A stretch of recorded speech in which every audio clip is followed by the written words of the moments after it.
কাল কিয়ামতের দিন, কঠিন মুসিবতের দিন, যখন সমস্ত মানুষগুলো ইয়া নাফসি ইয়া নাফসি করতে থাকবে, যখন সমস্ত মানুষগুলো পেরেশানির মধ্যে পড়ে যাবে, একটু আল্লাহর কাছে এরকম মনের মধ্যে আশা থাকবে, যদি আল্লাহ আমার উপর একটু রহম করত। কিন্তু রাসূল সাল্লাল্লাহু আলাইহি ওয়াসাল্লাম জানা দেয়, কিয়ামতের ময়দানে আল্লাহ পাক রব্বুল আলামিন তিন ব্যক্তির উপর রহমতের নজরে তাকাবে না।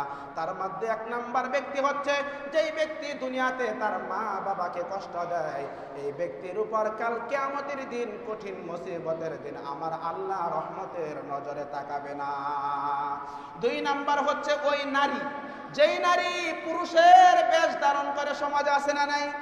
গ্রামগঞ্জে না থাকলে শহরের মধ্যে কিন্তু অভাব নাই। পয়গম্বর জানা দেয়, দুই নাম্বার ওই নারীর উপর আল্লাহ রব্বুল আলামিন রহমতের নজরে তাকাবে না, যেই নারী সমাজের মধ্যে পুরুষের বেশে চলাফেরা করে। তিন নাম্বার ওই ব্যক্তির উপর আল্লাহ পাক রব্বুল আলামিন এরকম ভাবে রহমতের নজরে তাকাবে না, যেই ব্যক্তি দুনিয়াতে মদ গাঁজা খাইতো।